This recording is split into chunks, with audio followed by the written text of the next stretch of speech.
But I couldn't help having that little bit of I hope so, that this place would be different. That's the thing with new beginnings. Sometimes they're more than just starting over again. Sometimes they change things. "There are more boxes in the van," Mom said, carrying a laundry basket full of kitchen stuff past me and across the flagstones leading up to the front porch steps. "I'll get them in a minute," I promised. "Ansel needs to stretch." But really, I wanted to take my first New Hampshire photo before I went inside and everything got busy. Whenever we move, I take a picture as soon as we arrive. It always makes me feel a little braver, knowing that on some future day I can look back at that photo, taken when it was new and scary, and think, I made it, like creating a memory in reverse.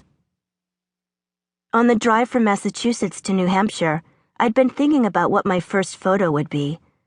When Dad said he'd found us a lovely red cottage on a lake, it sounded fancy. Dad always said that red is a great color in a photograph, so I thought for sure I'd take a picture of our new house. But this washed-out red seemed to disappear into the woods behind it. The gambrel roof and 2 long windows above the porch made it look like an old barn with white-rimmed, tired eyes watching the lake. This house didn't look like it was supposed to be quirky, though. It looked like whoever built it didn't really know how. So I turned to see what the house was looking at. The bright blue lake, puckered by darker waves, and the 4 mountains. 3 graceful curves and 1 sharp peak, rising above the pine trees across the water. When we lived in Vermont 3 years ago, there were mountains too, but this would be my first time living on a lake. "Let's go down to the beach," I said, but Ansel pulled backward on his leash. "It's okay, you don't have to go swimming. We'll just look at the water." Ansel's only 15 pounds, but those 15 can feel like 100 when I'm tugging him to come and he's pulling back. No way. I had to carry him.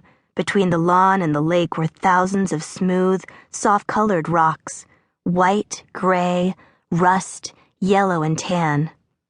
They crunched under my feet, sounding like marbles rubbing together or Scrabble pieces as you mix them up.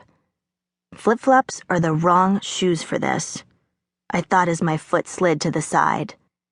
Ansel's nose twitched at the unfamiliar lake smell, weedy and a tiny bit fishy. Out in the middle, the water was sparkling pretty, like someone had spilled a whole bottle of glitter out there. But up close, an icky border of bright yellow pollen floated along the lake's edge. Beyond the pollen, a school of tiny minnows swam along, shifting directions quickly. This way. No, that way. Who's in charge here? When I set Ansel on the sand, he immediately leaned down to sniff a little brown moth that was stuck in the pollen, fluttering. The moth might already be too wet, too exhausted to live. But I found a leaf to scoop him out of the water and placed him gently on a rock so he could dry his wings. Even half a chance beats none. Holding my camera to my eye, I saw I had ruined my shot. Now the colors were too close. Drab brown moth on drab brown rock. And there was no story. It was just a moth stuck to a rock. Dad would have thought of the photo first. He would have shot the moth struggling in the pollen and found a way to make people care, even though it was just a plain, ordinary, dying bug. Dad's an amazing photographer, and he says it's just as important to show the hard things in the world as it is to show the beautiful ones. Even in the midst of horrible things, there are little bits of wonder, and all of it's true. Ansel barked. Switching off my camera, I glanced where his nose pointed. On the beach next door was a row of kayaks, and an older lady was standing on the dock.